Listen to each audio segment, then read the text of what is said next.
Picture this. It's midday at Darrell K. Royal Stadium on a hot autumn Saturday in Austin, Texas. The bang of a cannon slices through the roar of 100,000 drunk Longhorn fans as the marching band finishes up their rendition of The Eyes of Texas. The smell of sweet post oak smoke wafts up from thousands in the tailgate lot. The orange and white flags wave in the humid but comforting breeze. Feels like home.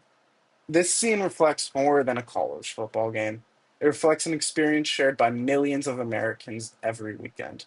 Today, I want to talk about college football, how a once modest campus pastime transformed itself into a dominant force in American sports and culture. Growing up, I was constantly surrounded by football culture. In Texas, football is closer to a religion than a sport.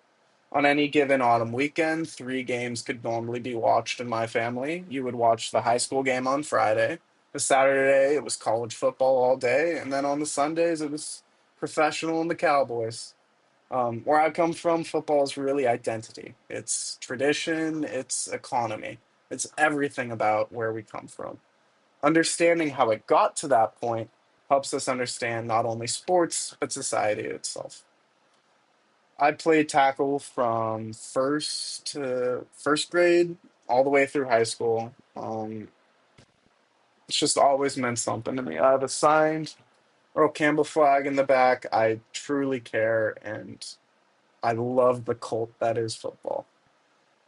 And now my speech will cover three main areas: early history of college football, how it started on campuses, the traditions, rivalries, and big moments that made the sport so popular, and the future of college football with things like playoff expansion, NIL money, and conference changes.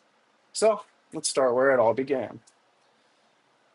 Football initially just started as a fun game on campuses. It was really bloody. There weren't a lot of padding, weren't a lot of rules, and so games were very low scoring. The first football game played was on November 6th, 1869. First collegiate football game was between Rutgers and Princeton, and Rutgers won the game 6-4, which is a historically very low scoring game. The establishment of rules themselves came in 1876 when representatives from Columbia, Harvard, Princeton, and Yale met in Springfield, Massachusetts to standardize the gameplay, come up with a rule book. This meeting elevated Walter Camp, which there's the Walter Camp Award, who later became known as the father of American football, for introducing concepts like the line of scrimmage and the down system. By the 1920s, college football had entered what Encyclopedia Britannica called it its golden age, characterized by massive stadiums, growing attendance, and widespread media coverage that made Saturday football a natural ritual. Having laid the groundwork, let's see how the sport grew into a cultural spectacle. One of the main driving forces of college football is your school pride and your traditions and rivalries that go into that. So I grew up a Texas fan. My family hates everyone that went to Texas A&M. I hate Aggies. I have no shame in saying that they suck.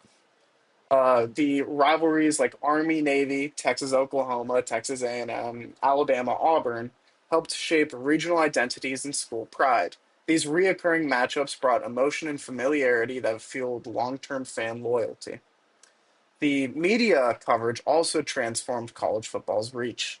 Radio and TV helped to reach audiences that were never could go to the games or weren't students or weren't even in the cities, but still were given a reason to root because, hey, it was on radio, might as well listen to it. The first radio broadcast occurred in 1921 and the first televised game in 1939. These technological milestones brought the college game to millions of homes. And winning programs became the kind of mastheads for universities. They became marketing tools. Their successful teams helped to boost applications from wanting students because they would hear about it and, oh, I want to go to a school where people are winning. Alumni donations because they want to see their football team do good and have more school pride because of it, and just overall national visibility. It helped turn football into a multi-million-dollar branding enterprise.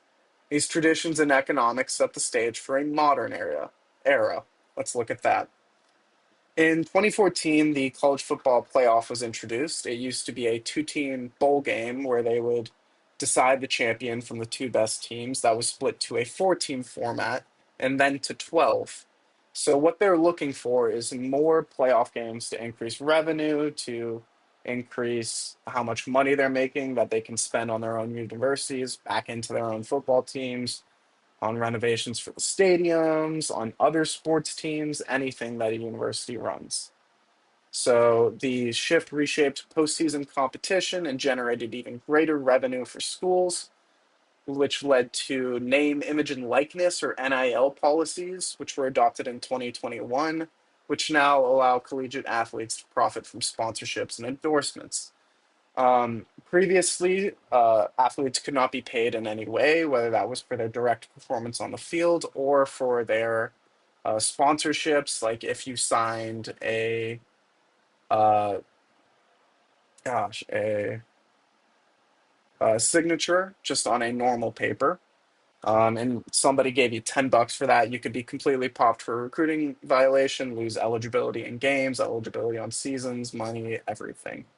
And so they introduced pay to play. So teams are now able to pay their players by giving them advertisement deals, which is just a way to funnel or dollars from the school donors into the athletes' pockets without directly paying them for their competition on the field, which means they would have to pay insurance and other weird things that they do not want to do as the NCAA, and which has led to conference realignment. So all the big teams are kind of clumping together so they can make all the money and kind of monopolize the revenue away from all the other small teams. And considering that, let's wrap things up. Today we talked about how college football became a started as a campus game, which radio and multimedia have turned it into a economic phenomenon through traditions and rivalries, and now faces a future shaped by playoff expansion, NIL, and conference realignment. If you look at my signed Earl Campbell flag, it's more than just memorabilia to me. It is a symbol of my regional pride, my institutional identity, and just general nationwide excitement. What began on dirt college fields has grown into billion-dollar cultural cornerstone. The next time you hear a crowd on a Saturday afternoon, you'll know you're hearing more than just cheers for a game. You're hearing echoes of 150 years of American history. Thank you.